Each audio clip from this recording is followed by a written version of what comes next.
Good morning muli mga ka-house tour. I make your property specialist. Quick tour lang tayo para sa isang bagong unit namin na ginagawa dito sa San Francisco Heights, si Sania Duplex Unit. Sisilipin natin yung ongoing construction niya kung malapit na ba siyang matapos. So pagdating dito sa bandang rotonda, ikot tayo dyan para at least mapuntahan natin yung eksaktong location ni Sania Unit. Nandito na tayo ngayon sa harap ni Sania Duplex Unit. So nakikita nyo naman sa likuran ko, ayan na siya, malapit na pala siyang matapos. Yung kabila is premium. So nakikita nyo naman, pag premium may kasama na siyang carport. Pag premium unit, medyo may difference lang siya sa price kumpara sa standard unit.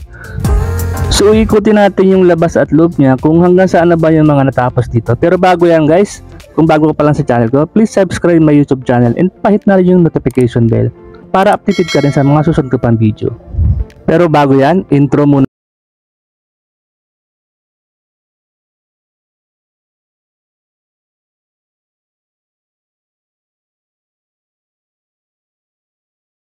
Yung itsura niya nung huli nagpunta ako dito 2 months ago. So wala pa siyang mga windows, door, and then yung stone cladding siya wala pa rin. So mga ka-house tour, as of September 23, ito na ang status ng construction niya. Patapos na pala siya. So ang ganda ng unit, napaka smooth nung finishing. Napapansin nyo naman, ang ganda ng kulay. And then may mga windows na siya, may door na rin. Tapos ito yung carport niya. Silipin natin yung taas. Yung mga poste niya, may kasamang stone claddings. So ang carport niya, ang size niya nasa 3x5 square meters. So tingnan natin dito sa banda rito.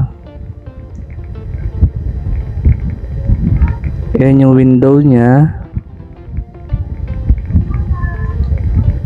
So may mga finishing touches pang gagawin para talagang masabing tapos na siya. Tapos ito yung harap niya.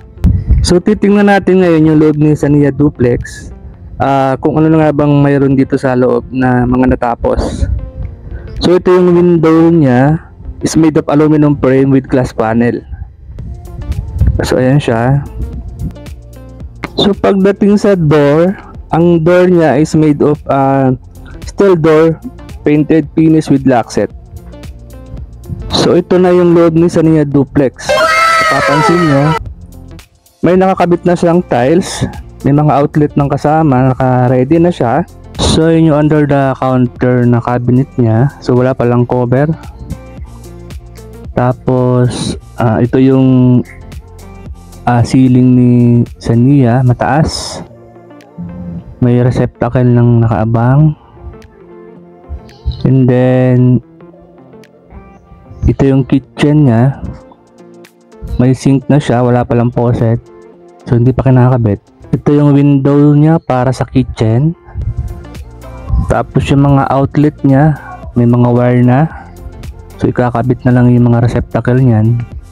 Pagdating sa toilet and bath niya, may tiles na siyang kasama. Ang ganda ng pagkakagawa, very smooth yung pagkakakabit ng tiles. And then ito yung shower niya, shower head, yung window niya, yung lavatory, tapos yung switch, ayun yung kanyang water closet.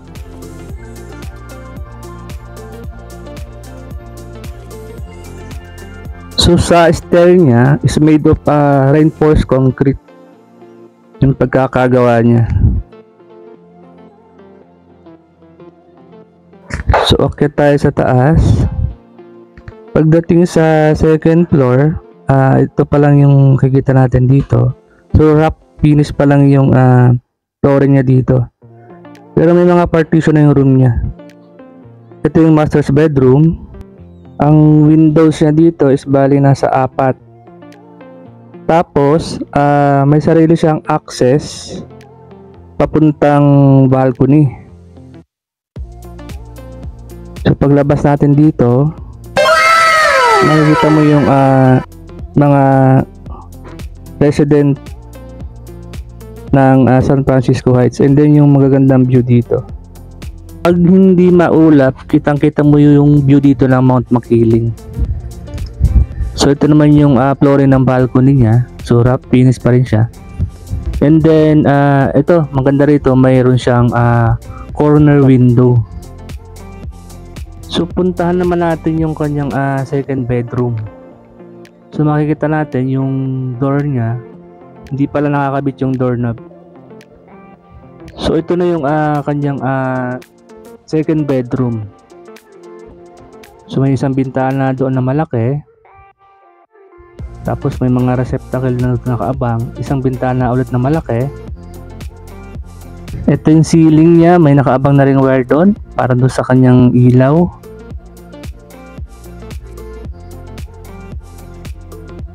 So sa third bedroom, ganun din, may isang bintanang malaki doon.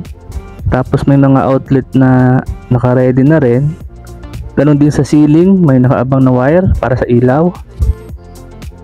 So punta na tayo sa baba para ma-explain ko rin sa inyo yung standard unit. Ito yung magiging standard unit. So yung left side niya wala siyang carport.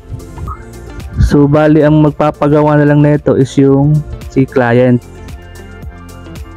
Yan, nakaabang na siya yung magiging carport niya, balcony. And then dito sa harap may space pa siya, more or less nasa 2 to 3 meters pa ito. Tapos tingnan natin yung loob ni standard unit. So ayan siya, same lang siya nung premium unit, may tiles na rin. Tapos yung hagdan niya hindi pa tapos. So ito yung windows niya, yung mga receptacle na rin. Kitchen, di pa rin nakakabit yung cabinet sa baba, yung takip. Tapos yung ito yung part na to, ito yung magiging dining area. So ito yung living area. Sa taas, akit ulit tayo. Silipin natin saglit. Ganun pa rin siya, rough finish pa rin yung stair niya. Tapos yun, ganun pa rin, rough finish pa rin yung flooring niya dito sa taas. So malapit-lapit na itong matapos. I think nasa mga 90% na to yung construction na ito. So ito yung window niya, corner window. Tapos another window dito, ang daming window. Yung ceiling niya, mayroong nakaabang na receptacle. Door, wala palang doorknob. Ito yung second bedroom niya, may mga nakaabang na ring receptacle. Dalawa yung bintana niya. Tapos yan, mga wiring sa ilaw. Ito yung window niya. Yung door, wala palang doorknob. Ito yung third bedroom niya. So may isang malaking bintana siya doon. Ganun din, nakaabang na yung mga wiring niya para sa ilaw saka sa outlet. So punta na tayo sa baba para tingnan natin yung kanyang CR. Ayun yung kanyang toilet and bath. May tiles na rin. Shower, lavatory, water closet. Tapos ang kanyang service area, ito yung pinto, outlet. Ito yung kitchen, di pa lang tapos pero may sink na siya. Tapos ito yung panel board nya. So punta na tayo sa labas ni Sania unit. So part na to, ito yung magiging provision for carport. Ayun yung bubong nya. And then yung size ng carport niya nasa 3 by 5 square meters. So hanggang doon yung property line sa may poste. hanggang doon sa may carport na ang premium. So yun lang mga ka-house tour, siguro update ko na lang ulit kayo sa pag natapos na itong model unit namin na to, and then makapag-upload ulit ako ng panibagong video. So yung computation nakalagay na rin sa screen para may idea kayo kung magkano ba yung premium and yung standard unit. So kung may question kayo, may number naman ako sa screen, pwede nyo akong tawagan, or kung gusto nyo magpa-site viewing or tripping, i-message nyo lang po ako sa number ko. So yun lang siguro, and maraming salamat. Kung nagustuhan nyo yung video ito, please like, share, and subscribe my YouTube channel. Maraming salamat po, and God bless.